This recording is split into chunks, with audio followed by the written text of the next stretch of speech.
Everybody, so shall we make a start?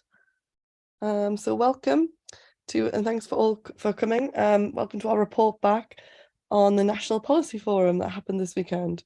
We'll be discussing what made it through, what was left out. And I should start by saying this call is hosted by Arise, supported by Momentum, the Labour Assembly Against Austerity, the Campaign for Labour Party Democracy and Labour Hub. So it's great to have different organisations across the Labour left together for this call. So to introduce myself, I'm Kate Dove, one of Momentum's co-chairs, and I'll be chairing this evening. It'll be my pleasure to introduce a range of brilliant speakers and NPF reps who've attended the meetings in Nottingham at the weekend. But first, I want to start with a brief introduction as to what's happened at the NPF. Well, so going in, we launched a campaign asking reps to stand up for real Labour values. That came in the context where every section of the Labour movement, from the left unions to our elected mayors, was crying out for Keir Starmer's shameful decision to keep the Tories' heinous two-tail cap. Elsewhere, we're campaigning on free school meals, a campaign also run by the Mirror, and our comrades in the NEU against NHS privatisation and for public ownership funded by wealth taxes. As many comrades will have seen, the leadership again adopted a no-compromise fiscal conservative position, which made it impossible to win the transformative change we need. In the process, they alienated delegates from all sides and multiple trade unions, with Unite refusing to back the final document. But we still won some significant concessions through determined organising, and that's what we're going to hear about tonight. Over the course of the call, which will last just over an hour, you'll hear reports from the NEC and NPF reps on the wins and losses of the NPF, and also hear from key figures across the left on what that means for us going forward. So tonight, joining us are NEC Rep Momentum Vice Chair Mish Rahman, NEC Rep Jess Barnard, Disability Labour Rep Johnathan Farr, Labour activists from across the movements. We've got as well John McDonnell, Rachel Garnham, Jack Ballingham, and former director of the Labour Party policy under Jeremy Corbyn, Andrew Fisher, and a man, of course, who needs no introduction, John, right at the end, who I think is going to be joining us. So we're all thrilled to have you here. So I know you're waiting to hear from the first speaker, so just bear with me. This is Rachel Garnham. Rachel is here to talk about her time as a delegate. She's a co-chair for Campaign for Labour Party Democracy and NPF for the Eastern region. Over to you, Rachel, to tell us how you found this weekend. Thanks, Kate, and thanks to everyone for coming together to organise this meeting. It's really important that the people we've elected get the chance to report back. That may be easier said than done because of the code of conduct, so do bear with us. So I represent Eastern Region CLPs on the National Policy Forum. I was first elected in 2015, and then after a brief time off, I was re-elected in 2022. So I've been following this cycle of policy discussion all the way through on a variety of policy commissions, most recently on public services that work from the start, covering NHS, public health, social care and education. I wanted to give a bit of background as to what we were up to this weekend, basically, so you can judge the outcomes in that context. So the National Policy Forum process under Blair was specifically designed to take key policy decisions out of annual conference, where 50% of the votes are held by affiliates, mostly trade unions, and 50% by CLP delegates. So the National Policy Forum, by contrast, includes very large numbers of votes for the Parliamentary Labour Party, Shadow Cabinet and local government, which significantly waters down the influence of trade unions and grassroots members. So what we were met in Nottingham about was a final stage National Policy Forum meeting, which is the end of 4 years of consultation. And for the previous annual conference discussions and everything, all is supposed to be in the pot for that discussion. And there hasn't been a final stage National Policy Forum since 2014 in Milton Keynes. So it was a big deal. You know, we were trying to fight for all the policy positions that had been agreed by annual conference over the last, 5 or 6 years. A bit of an ask. So this time round as well, the Joint Policy Committee and the National Executive Committee had agreed on a process for the MPF meeting that involved a higher threshold for well-supported amendments to make it to annual conference as minority positions. So it was always going to be difficult for the left to have influence. However, if all the unions were unhappy, they could take their issues to annual conference where their influence is greater. Hence, negotiations between the leadership and the unions were always going to be at the heart of the weekend, and they were. And I'm afraid I can't report the outcome of those because I don't know it. And we will have to wait and see exactly what was agreed when it's published. So, but from public commentary, it's safe to say that some unions do not appear happy, but it was encouraging to see them putting up a fight. I think further context is the rapid lurch to the right on policy that Kate mentioned in the introduction. New debts plumbed on a weekly basis, and the shadow treasury's red lines on not including new spending commitments meant the MPF appeared a bit powerless to make a difference on some things, although of course it could have done if the political will was there by the majority of delegates. And the political will there was there from some of us, but not from others. So, I mean, the hypocrisy of those so-called red lines should not go unnoted, because there's always money for increased military spending, for Tory spending commitments, and where reps argued for progressive changes to tax policy, such as equalising capital gains tax and income tax, or increasing income tax for the top 5% of earners, as promised by Keir Starmer in his leadership election, we were unfortunately unsuccessful. So, as I say, it's not very easy to give a detailed report. In fact, it's just not possible given the confidential nature of the meeting, a very strict code of conduct, and the record of the current leadership in disciplining left-wingers. However, reports framed in general terms are permitted, and what I would say is that in difficult circumstances, left comrades used the very limited platform to ensure that the policy programme came out somewhat better than it went in, if it's still a long way from where it needs to be. I personally made the case to ministers on childcare, on housing, on abortion rights, on Palestine, on wealth taxes, on academisation of schools, on abolishing Ofsted, and on the marketisation of education and the state of our universities. Every CLP rep did the same. So we did make our presence felt.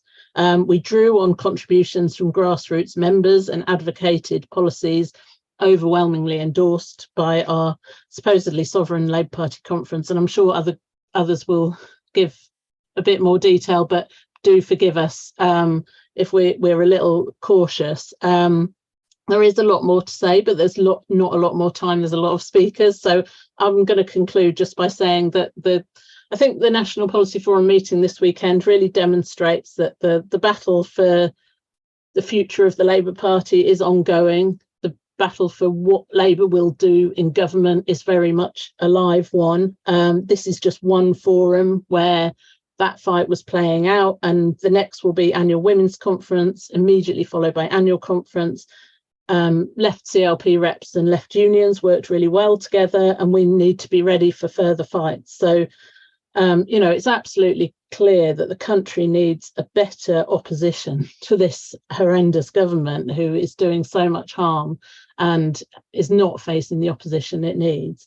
And in the longer term, we need an anti-austerity Labour government who will save our public services and reduce inequalities. So that fight for an anti-austerity Labour Party is absolutely critical, and I'm sure we'll hear more about that later on, and the fight goes on. Thank you. Thanks so much, Rachel, and so much for your hard work over the weekend. It was a really important report back. You can read, share and support the model motions with the link in the chat. So next up we have Johnathan Farr. Johnathan sits on the Executive Committee of Disability Labour and is also the LGBTQ+ and Disability Officer for Mid Bedfordshire CLP. He'll be talking to us about the array of commitments on disability justice that were secured, particularly Labour's adoption of the social model for disability, thanks to the work of Johnathan and, of course, Ellen Morrison, a brilliant socialist and NEC Disabled Members Rep. So without further ado, Johnathan, I'll hand it over to you. Thank you very much. It's a pleasure to be here to speak this evening, especially in what is Disability Pride Month, which is what my background is for those of you who may not know. As Rachel said, we went into this process very much with our hands tied on what we could actually achieve, and that was made very clear from the start that anything involving spending commitments just wasn't going to ride. Disability Labour and working with Ellen had already taken that into account with some of our asks, and I'm pleased that actually from the view of disabled people, whereas we could have submitted 200 amendments to improve things in the document in general, we concentrated between us on 10 areas and we've got some significant commitments. If we look at the Access to Work scheme, the party is committed to actually introducing in practice awards, so in principle awards, so that people who are actually looking for work can get an award rather than having to wait until you're in work, with commitments on ensuring that there are reasonable timescales in place for those decisions to be made, so that unlike currently, thanks to the Tory underfunding, you can wait a long time. We've got commitments on accessible transport. There was no mention of accessibility in the transport fit for the 21st century section. We've now actually got that in there, and in fact, it's a commitment to accessible transport, which is important because obviously for disabled people, they're shut out from transport in lots of areas, particularly on rail and metro systems, and obviously we know the current campaigning about ticket office closures. As has been mentioned, we've got a commitment to the social model. Originally, the wording was to the language of the social model, which, as you all know, means nothing. That just means talking about words, not actions, but also a commitment to a co-production of policy across government departments. And that's obviously important because we need to make sure that the voices of disabled people are actually at the heart of the decisions that affect them. On housing, there was nothing in the original document about accessible housing standards at all. We've now got a commitment on in there on accessible housing standards and a commitment to co-design, which obviously reflects the principles of co-production. The United Nations Convention for the Rights of Disabled Persons is a commitment that should be reflected across government. On social security, we've managed to get, again, a commitment on co-production of policy, reform of the current assessment system for disability benefits, actually got them to mention legacy benefits because all of the submissions that were being made kept talking about universal credit, and we wanted to ensure that people on legacy benefits were recognised because we don't want the situation we had during COVID. There is a firm commitment to remove the punitive sanctions system, and also there is a commitment in there to ensure that there is in-person facilities available for people who are lacking in IT skills or availability. And in other areas, others have achieved commitments on mental health care, independent living, workplace mental and physical safety and health, mental health at universities, women's health, SEN, SEND education, importantly for women, menopause in the workplace, including flexible working and menopause leave.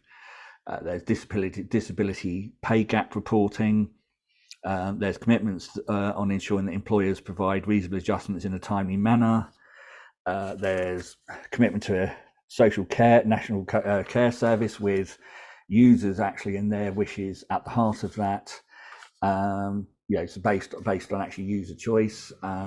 So although we haven't won some of the big arguments, things like as you mentioned, the two-child cap benefits caps, and so on. Yeah, there are some wins in there. You know, we have actually had an influence, and I think it's fair to say that, certainly speaking for myself, managed to have some very positive discussions with some of the shadow cabinet and their teams on disabled rights. I felt like for the first time in quite a while, we've actually been listened to on when it comes to disabled rights, rather than just getting lip service. But obviously now we have to make sure that all these commitments are actually put into action when we get a Labour government. So thank you.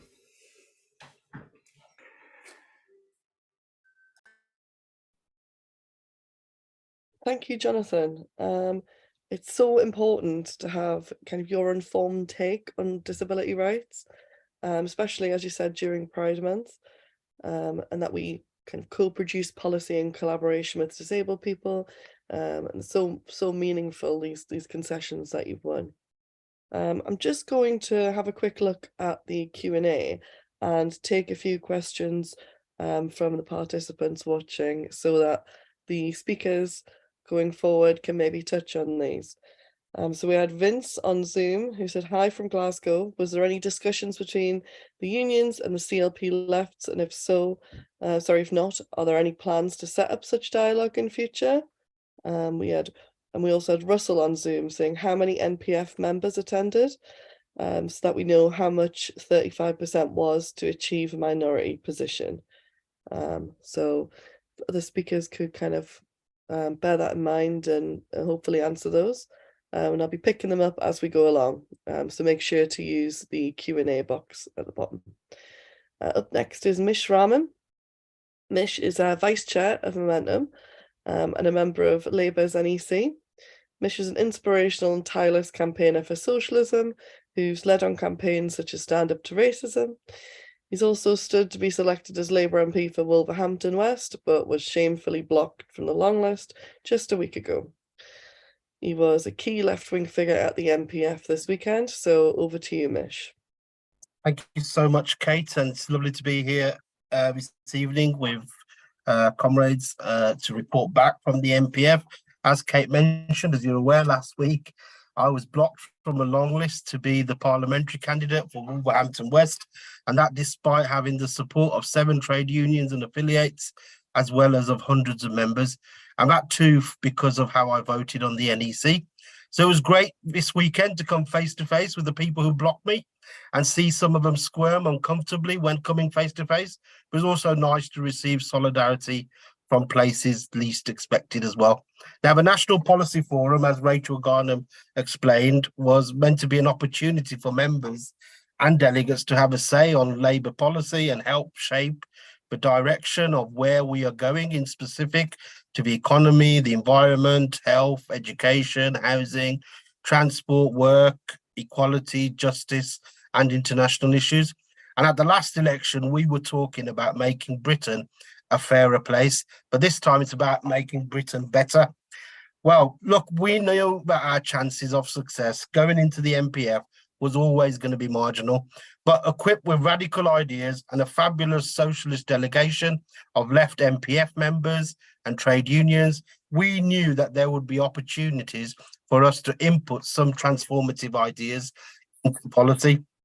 And all this was despite being hindered by the leadership's self-imposed policy of no repeals of Tory laws, and then their fiscal discipline / conservatism, as well as a plan to avoid making any commitments which would require the front bench to commit to any spending beyond the budget gained from abolishing the non-dom status tax that defines that this leadership was on full display.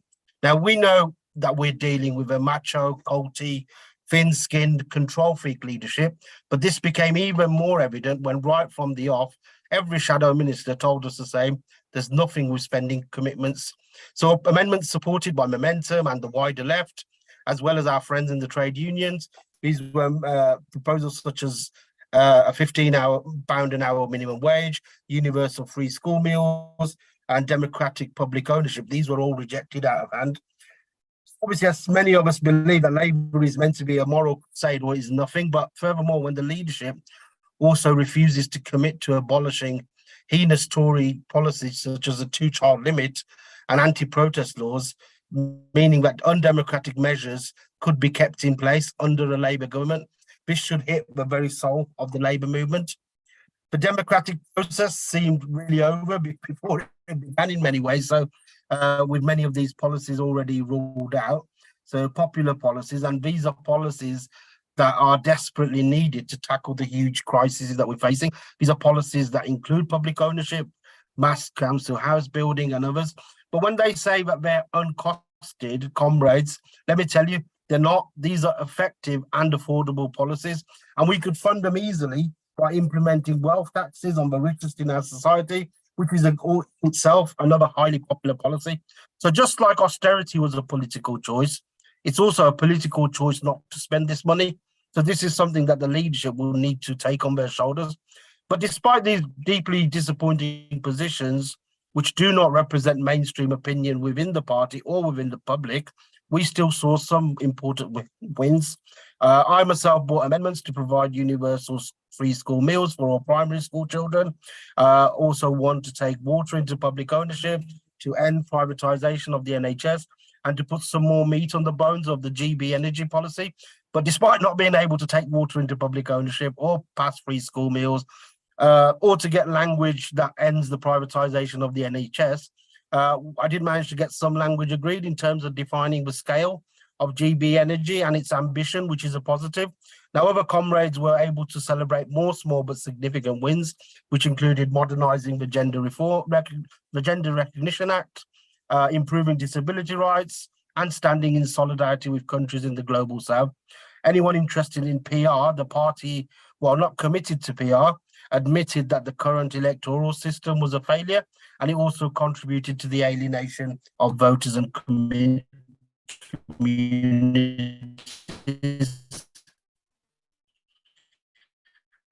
So going forward, as Comrade Rachel Garnham mentioned, we've got the Women's Conference and annual conference as well, because that will probably be our last fight. So solidarity and see you at conference.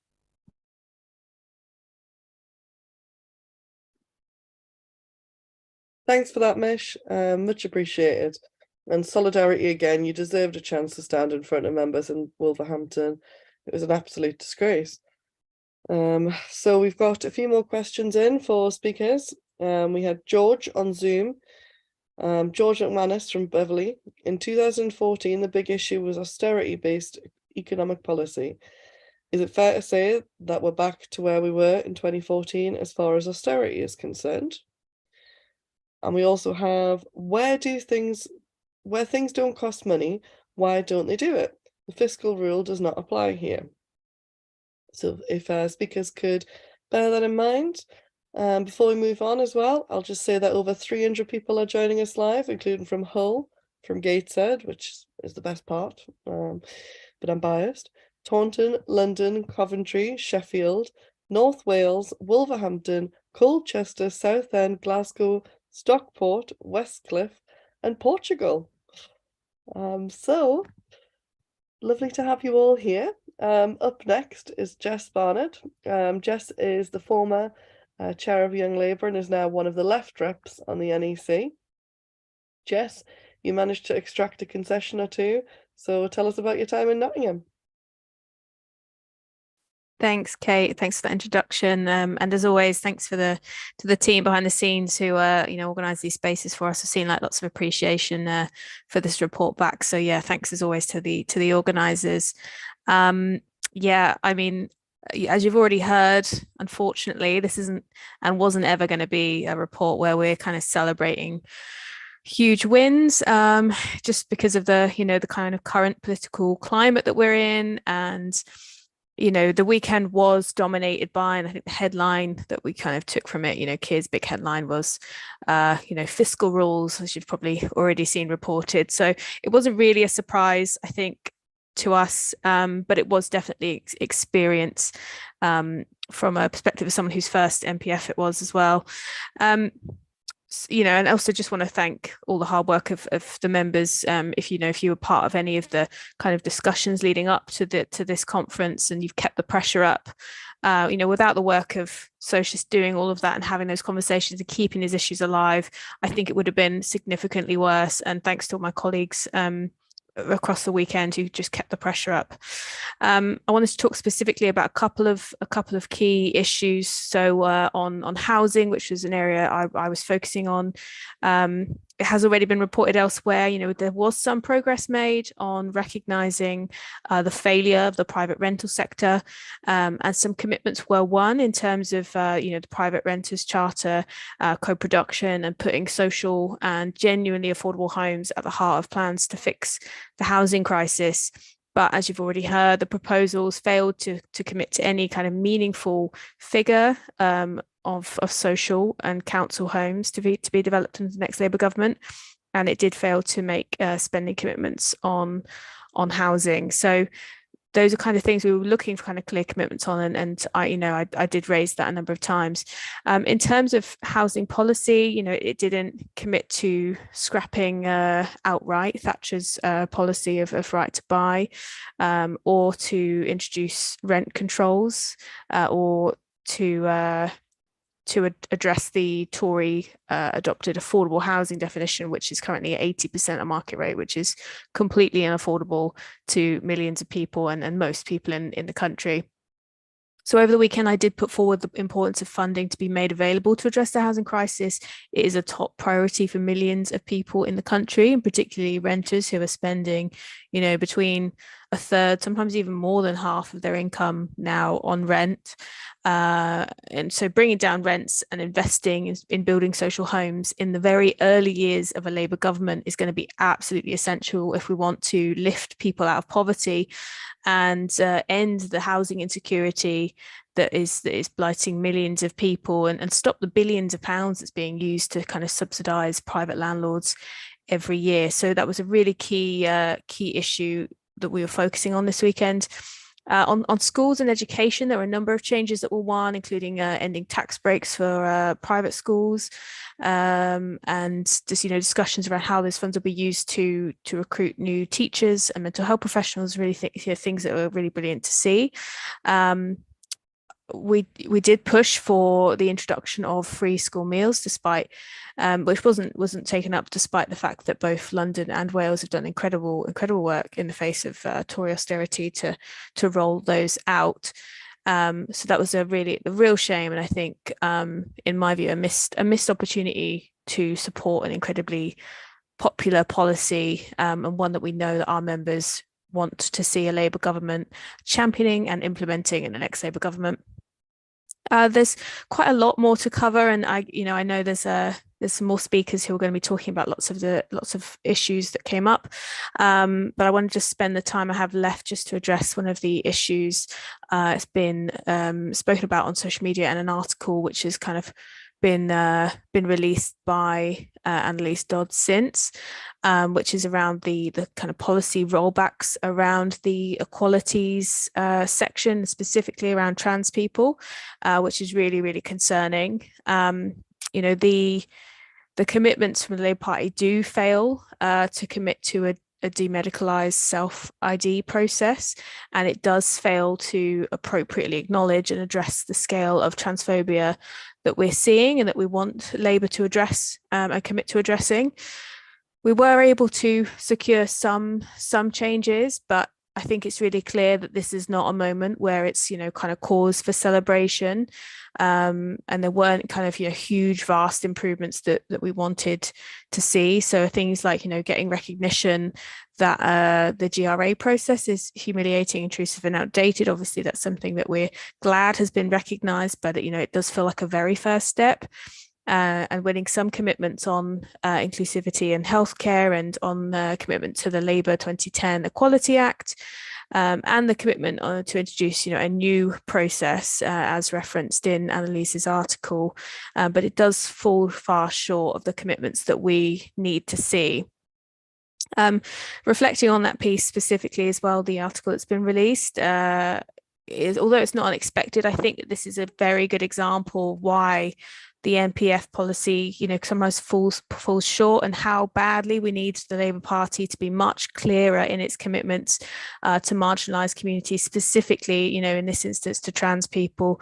The reference to kind of far-right dog whistles in that article are absolutely shocking, and I think reflects the work that we have to do. At today's NEC meeting, and a number of us, myself included, did challenge Annalise directly on this. But I think that this is an example where it shows just how urgent it is that us as a movement, trans allies, the LGBT community, and everyone in the Labour movement puts the pressure on the party to step up, to meet with trans people and to listen to them, and to clearly commit to the policies that we need to see. So we can expect the pressure on Labour to ramp up from all angles, and particularly from a lot of interest in people who kind of don't want to see the socialist policies that we want to see.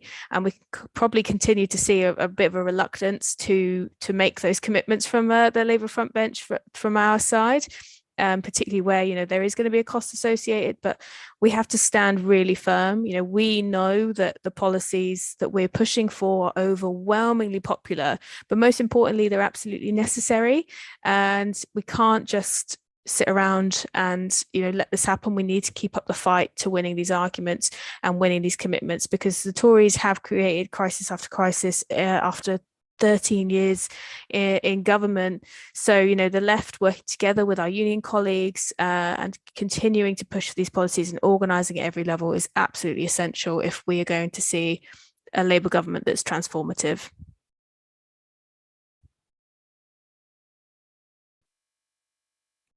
Thanks so much for that, Jess. Really, really appreciate it. And obviously, we want to say that we stand with shoulder to shoulder with our trans and non-binary comrades. So, as you say, we've made progress, but there is certainly a lot further to go. The next speaker we have is Andrew Fisher, who was a key figure in Labour policy making during Jeremy Corbyn's leadership, and helped write the 2017 and 2019 election manifestos. So Andrew, could you tell us a bit more about your time as Director of Policy, and what the MPF process was like during that time, and possibly reflections from this weekend's outcomes? Thanks. Cheers. Well, thanks a lot, Kate, and well done to Arise, to Momentum, Labour Hub, CLPD and all the others for organising tonight's event as well. And well done as well to all the MPF reps. Any criticism I've got of it definitely doesn't reflect on the MPF reps you've heard from. It might reflect on some of the other ones that aren't here, that are perhaps in a different political space than the ones you've heard from already. But I mean, when I worked for the Labour Party and was Director of Policy, we'd never got to the end of the MPF process, because as you recall, we had two snap elections, one in 2017 after just 2 years, and another one just 2 years after that. So in effect, we never really went through this process to the same degree. I mean, I think what I think is quite interesting is how not just kind of left-wing policies have kind of been rejected, but quite modest, I mean, I wouldn't even call them social democratic, kind of quite middle of the road policies have been ruled out. So if you take universal free school meals, that's a policy being rolled out by the Welsh Labour government in Wales, by the SNP government with the backing of Scottish Labour, that's being rolled out, if you're lucky enough to be in London and have kids, as I do, by Sadiq Khan from September. They've rejected rent controls. That's something backed by Andy Burnham, who was in the cabinets of Blair and Brown. It's backed by Marvin Rees. It's backed by Sadiq Khan. They've rejected scrapping the 2-child limit that their own current Shadow Secretary of State for Work and Pensions says is heinous, that Keir Starmer said he would scrap when he stood for leader, that Angela Rayner has spoken out against. The explicit support for the triple lock wasn't there. It's dependent on whether the Tories do it as well. Now, that's been Labour policy for a long time to support that, pretty much ever since it came in 2011. So again, under Miliband, under Corbyn, and there's been a consensus around that, really. And we know, obviously, the other pledges from Keir Starmer's leadership campaign about public ownership, scrapping tuition fees, they're all gone. But even putting more money into Sure Start, one of the kind of legacies of New Labour, not a socialist demand particularly, but, one of the things held up by advocates for New Labour to say, yeah, this was one of the good things they did. And it is, by the way. But it's interesting because in 2015-16, when we were running the party, if you remember, in fact, at the time of Jeremy's leadership campaign in 2015, Harriet Harman started, criticising tax credits and saying, well, we have to listen to the public, maybe we can't defend them. And it wasn't until Jeremy got elected that the Labour Party actually voted against the Welfare Reform Act, which was running down tax credits. So we're actually seeing a kind of running down of even New Labour style policies, even the better bits of New Labour, if you like. And I think, we've heard a bit about, they didn't want to do anything costed, but they haven't committed to repealing the Tories' voter ID laws that they voted against in Parliament, the Police Crime and Sentencing Act, which they voted against in Parliament. And I think what we've seen over recent days is that this isn't necessarily just about money. It is about that and their fiscal rules and their caution on that. But it's a wider caution. They are terrified of debate, of having to make a political argument for anything. In fact, I'd go so far as to say those at the very top of the party are actually incapable of making a political argument for better things, to make things better. And their solution, seemingly to me anyway, is therefore to have nothing to defend. Can't criticise us if we haven't got any policies.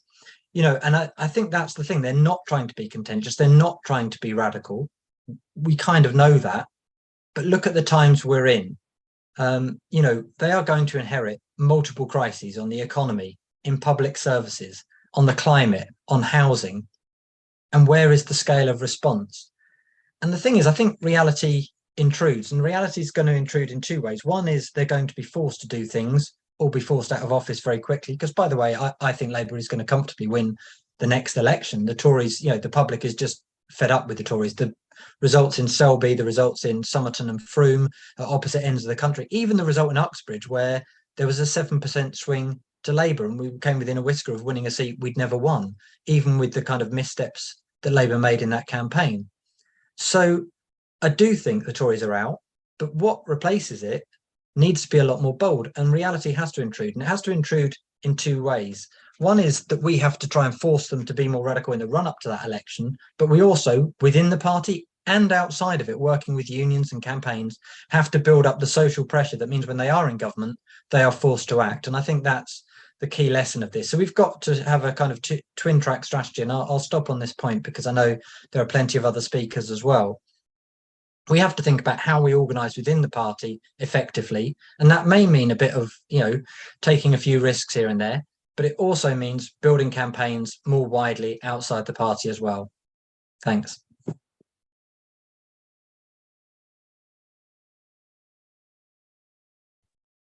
Andrew, it's great to have you with us, so thank you. And that was a very, very interesting and in-depth talk, and I'm sure there's been plenty of people in the chat who've also found it very interesting, and so thank you very much for joining us. Just going to take this opportunity to just bring in the chat a little bit. So we have a new one from Malcolm saying, did I hear correctly that stripping privatisation in the NHS was not allowed to be discussed? And one from Liz Hull from Durham. Was there any discussion on the policy to bring back social care to the NHS or under local authority control? And kind of we've had a range of questions and comments across the different social medias as well as in the chat, including whether delegates were opposed to supporting ever higher military spending, what challenges there were to Tory attacks on our right to protest, and how we are advancing the case for equality in education. So the speakers could bear that in mind. Hopefully we'll get a few answers. So our next NPF rep waiting to speak, who's willing to talk about Labour's stance on international development, including efforts towards debt relief for countries in the global south. And speaking to us about that is Jack Ballingham, NPF rep for Yorkshire and the Humber. So welcome, Jack, and thank you for joining us. Thanks, Kate. Hi, everyone. It's great to be here. As Kate says, I'm Jack. I'm the Yorkshire and Humber Youth Rep, and I'm also a member of the NPF's Foreign Policy Commission. I'm from Beverley and Holden, a CLP, so it's great to see a couple of our members in the attendees list tonight. So yeah, I just wanted to talk a bit about what happened on international development at the weekend.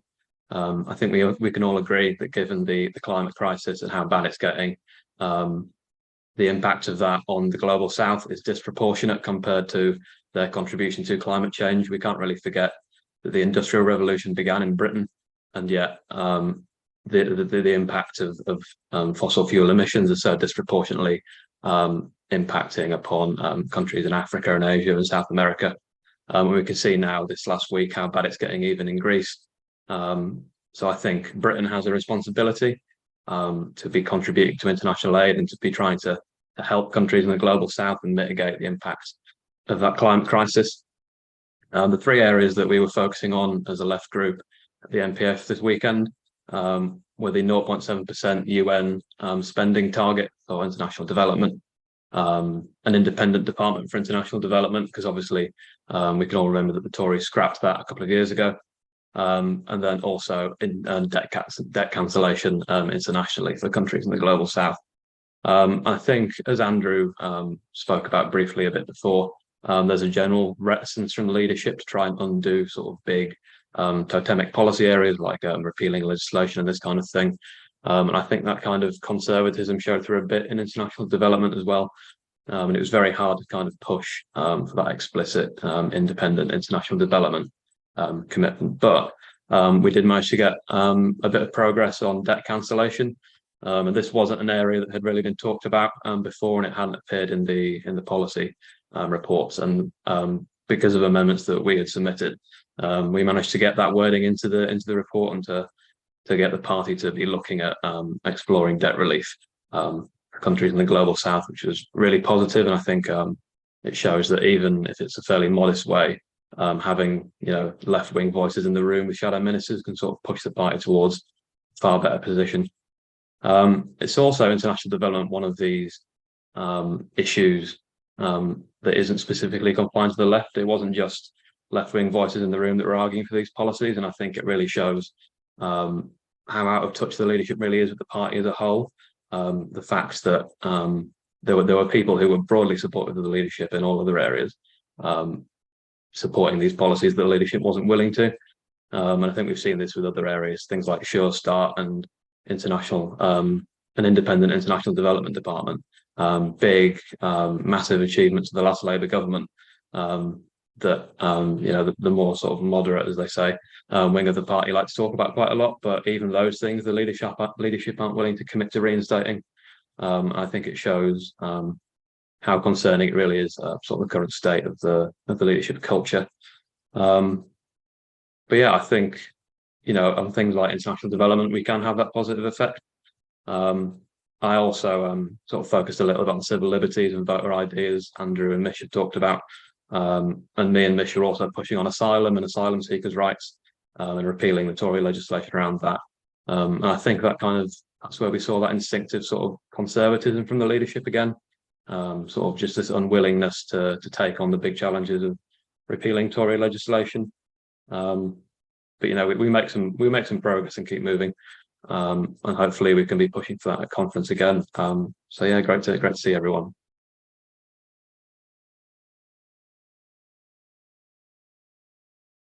Thanks so much for that, Jack. That was brilliant. And well done on your perseverance on behalf of the rest of us. So we'd like to kind of zoom out now and hear from Sarah Woolley, the General Secretary of the Bakers Food and Allied Workers Union. Sarah's going to talk to us about the wider political situation in the light of Labour's leadership current policy stances. So welcome, Sarah. Thanks, Kate. As you'll all be aware, I wasn't at the NPF in Nottingham because our Bakers Food and Allied Workers Union recall conference delegates took the historic step to disaffiliate back in 2021 after being involved in Labour throughout its whole entire existence. We helped get it set up and were involved in the forerunners to the party back in 1902. And this wasn't a decision that our members took lightly, but they felt that, under Keir's leadership, when he sacked Andy McDonnell for arguing that Labour's manifesto should commit to a national living wage of not less than £15 an hour, which is our policy, and insisted that the New Deal for Workers Green Paper kept the figure they were promising at £10 an hour, that we were well away from where we needed our party to be at the time. And, you know, keeping that level at £10 an hour would have meant a massive pay cut for our members, because even the government's living wage, you know, a government that's not for working people, is forecast to hit £11 and £8 an hour next April. And I think it just goes to show how short-sighted and lacking ambition the party is at the minute, with exceptions of the people that are on the call tonight. We all know that inflation's rocketing, food prices, even more than general inflation. And in the 3 months from April to June, the cost, for example, of cheese has gone up by 23.7%, milk by 21.1%, and, you know, products that our members make, biscuits has gone up by 18.3% and bread by 17.4%. And, you know, our members' wages haven't gone up that much. We published a report earlier this year called Food Workers on the Breadline, and that was based on a survey of our members who make food that's on the supermarket shelves. And 88% of those, the respondents, said that they were cutting back on heating to save money, which the report's authors said was having a very significant effect on their mental health and their physical health. And 63% of them told us that their income was insufficient to meet even the most basic of needs. So, you know, I don't know exactly what got decided at the NPF, except what I've read in the press or on social media, and I do tend to take that with a pinch of salt. But I want to know what the Labour Party are going to do for BFAW members. And being honest, I'm not at all reassured by what I've heard so far. We've got members who earn a bit more than the £7,400 cap for being eligible for free school meals, but they're still receiving the universal credit, still finding it really hard to make ends meet, but ruling out providing universal free school meals to feed hungry children is going to have a massive impact on them. We know keeping the 2-child limit on universal credit will keep around 250,000 children in poverty. And I get that spending promises need to be funded, but we're living in one of the top 10 richest countries in the world. I know there's a debate whether it's the 5th, whether it's the 6th. The Financial Times publishes a supplement called How to Spend It, because billionaires start to run out of ideas, which is just disgraceful, isn't it? And I get that they're cracking down on non-dom status. That's a good start, but it's not far enough, is it? Where are there other ideas to bring in money by taxing obscene wealth? Wealth that they're never going to spend in their lifetime, never mind the kids' lifetimes. All the while our kids are having to starve. And apart from the row about not offering £15 an hour, the New Deal for Working People document has some really important demands in it. We need to know whether they've survived the MPF and whether they'll actually make it into the manifesto, because I'm hearing rumours that Starmer doesn't want to abolish the youth rates, for example, of the minimum wage, which pushes so many young people into poverty. You know, by leaving under 18 rates in companies like McDonnell's, they'll continue to exploit young people. And just because you're under 18 doesn't mean the cost of everything else, you know, is cheaper. So why should you be paid a cheaper wage? The commitment to offering day one rights to all workers is being questioned, I'm hearing, and this would definitely be a green light for employers in the food sector to carry on exploiting agency workers, many of them migrant workers, and that'll lead further to a race to the bottom in pay and conditions. I'm hearing they've gone quiet on the importance of restoring sectoral collective bargaining or repealing anti-union legislation beyond the Trade Union Act. Will they even ban zero-hours contracts? You know, which is something that our union has campaigned passionately about for years. This is not just a matter for Labour members. If Labour's going to form the next government, and you know, the polls are saying they might just do that, the whole Labour movement needs answers to these questions. And it looks to me like Starmer expects to win the election, not by offering anything positive to speak of, but just because people want to see the back of the Tories. And that's a really risky strategy. You don't give people anything to vote for or promise more of the same, they'll just stay at home or find somewhere else to go, and we'll be guaranteed another Tory government. We need and we deserve so much better than what's on offer from either front bench at the minute. So whether you're inside the Labour Party or outside, collectively together, we've got to build pressure for a radical alternative that delivers for our members, our communities, and our generations to come. I'll leave it there. Thanks, Kate. Thanks, Sarah. That was fabulous as ever. And I just want to echo everything you said there, and to also remind people, if you haven't already, join a trade union. It's easily one of the most important things you can do. And so, yeah, so last but not least, discussing his take on the NPF and what this means for the future of the left is none other than the former Shadow Chancellor and leading Left MP, John McDonnell. And we're delighted to have John film a video on the importance of public ownership ahead of conference. And that's a demand which is so popular and so urgent given the scandals in our water and energy. That's just not going away. So it's lovely to see you, and thanks for joining me, John. Thanks for inviting me along. I'll just say thanks to all those who participated in the MPF from the left and all those who've given the report backs tonight. I know it's been tough for them, and it's been in some ways quite hard having to go through that experience and see so many promises dropped from programs. But so thank you for that. I want to say basically we need to have an understanding of what happened at the weekend, a sort of deeper understanding of its implications. So I want to speak more broadly, if that's okay. The Labour Party was founded on compassion and hope, and the compassion was for those whose lives and life chances are curtailed by the economic and political system that dominates our lives. And the hope was that change can be brought about, that can transform our lives and our futures. Labour's compassion and hope, though, has always been grounded on practical programmes of policies that give people confidence that change can be brought about. And it's those policies and the programmes that are welded together to form the vision of the society we want to create. And it inspires people. And it's not just inspiring to support us, but inspiring people to participate in bringing about that change. That's been our traditional role. And I don't like saying this. I never thought I would be saying this, but what we saw at the weekend was sort of compassion, to be honest, in limited supply, especially when it came to the dismissal of calls for the scrapping of the brutal two-child limit, which has forced so many children into poverty. And I actually do think there was a sort of a curtailment of hope of transformative change. And the best example of that actually was the watering down of the restoration of basic trade union rights.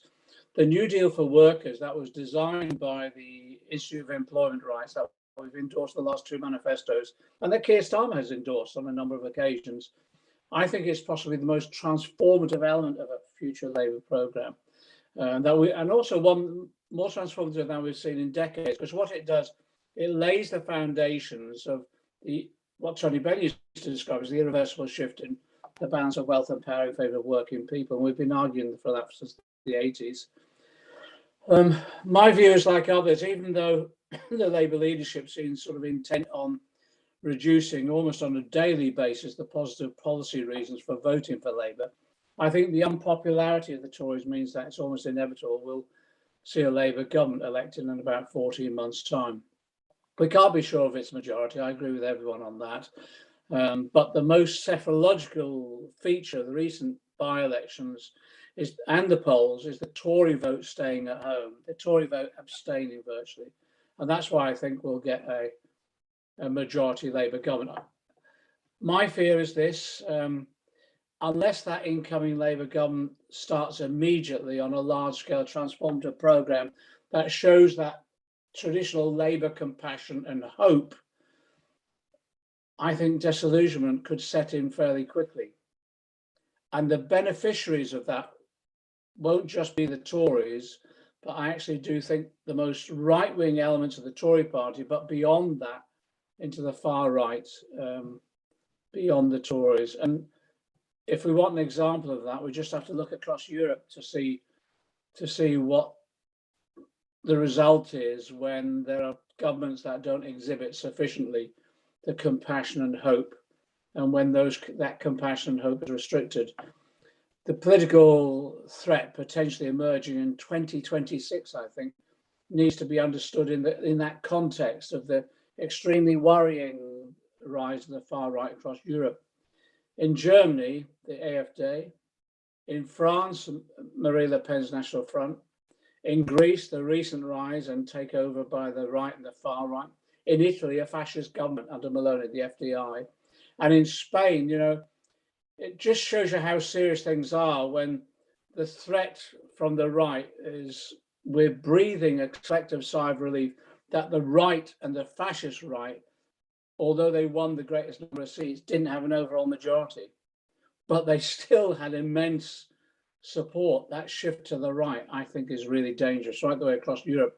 And we've got to face up to that if we have a Labour government that disillusions people in their early years. So my view, we need to talk about how we counter that sort of dystopian possibility. And I think it's the left, this sounds ironic, but it's true. The left has to mobilize to save the Labour government, incoming Labour government, from itself almost. There's been lots of talks about missions, but I think this is the left's mission. And how do we do it? Well, I think others have voiced this. We maximize the mobilizing link between all those different civil society organizations and campaigns that are campaigning issue by issue for change. And whether it's a single issue campaign, like the campaign for free school meals or child poverty programs or tax justice, or for a wealth tax or financial transaction tax on the city, or trade union rights from day one, or the £15 an hour, or more rapid climate change program to tackle the climate crisis. There's a multiplicity of those individual campaigns now we've got to get behind. They're not necessarily Labour Party campaigns, but all of them are capable of creating, I think, an unstoppable demand for change and a climate of political opinion supporting change that sort of permeates our society that in the end, no government or no administration can ignore and expect to survive. The stages of that, we need to look at the stages of potential influence. I think there are 4 key stages now. One is obviously now we're past the MPF, we're rolling into party conference. It's inevitable the conference will be stage managed, but it still provides opportunities on the floor of conference and the fringe to demonstrate that a progressive force still exists in our movement, raising those issues of those individual campaigns overall. The second is the run-up to the Clause 5 meeting, where the unions, the NEC, and the Shadow Front Bench come together to determine the manifesto. So we've got to maximise support upon the participants within that Clause 5 meeting that will take place next year. That will go line by line through the new manifesto. That gives us the opportunity, again, of raising and mobilising across the movement on the demands that we put. The third, and this is post-election, the third is how we shape and influence the first King's speech that the incoming Labour government will put forward. And what we should be doing is looking at drafting our own King's speech at the moment and handing it over to the Labour front bench. This is what a real Labour King's speech would be after the next election, building popular support for it. And then the fourth element, which not many people talk about really, but I think is possibly the most significant period. It's after the first year of a Labour administration, when, exactly as Andrew Fisher said, when the real world starts intruding. The issues have not gone away. There's still the financial pressures.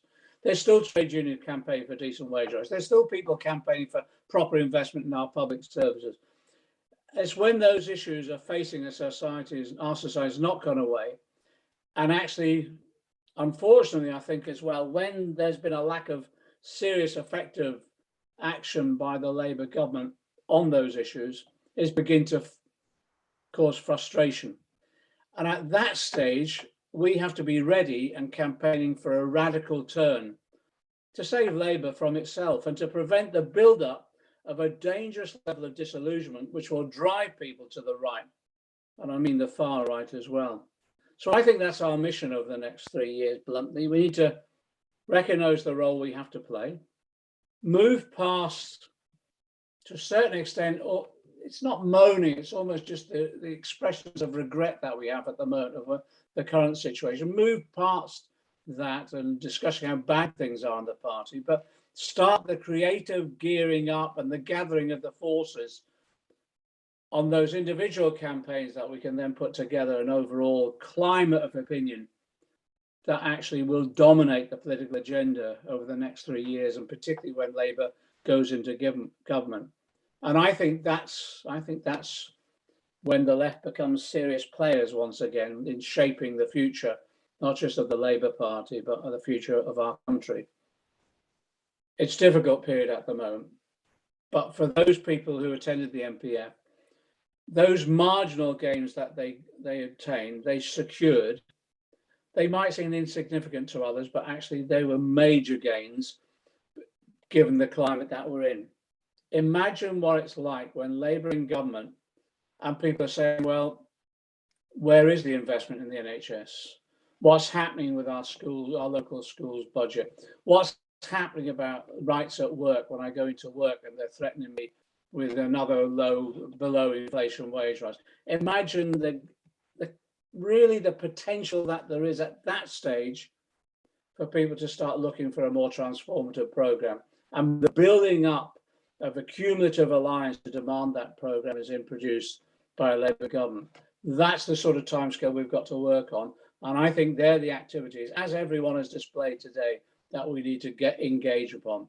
And it is about solid campaigning on the ground, winning the argument, mobilising people, creatively taking action, and in that way, I think there's a real potential, as I say, that we can almost save the next Labour government from itself. Solidarity.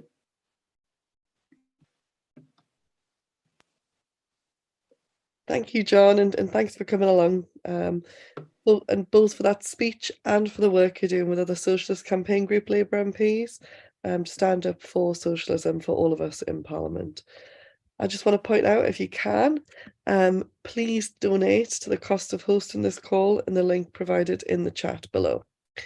I want to end by saying, although the weekend was largely disappointing, we shouldn't lose heart.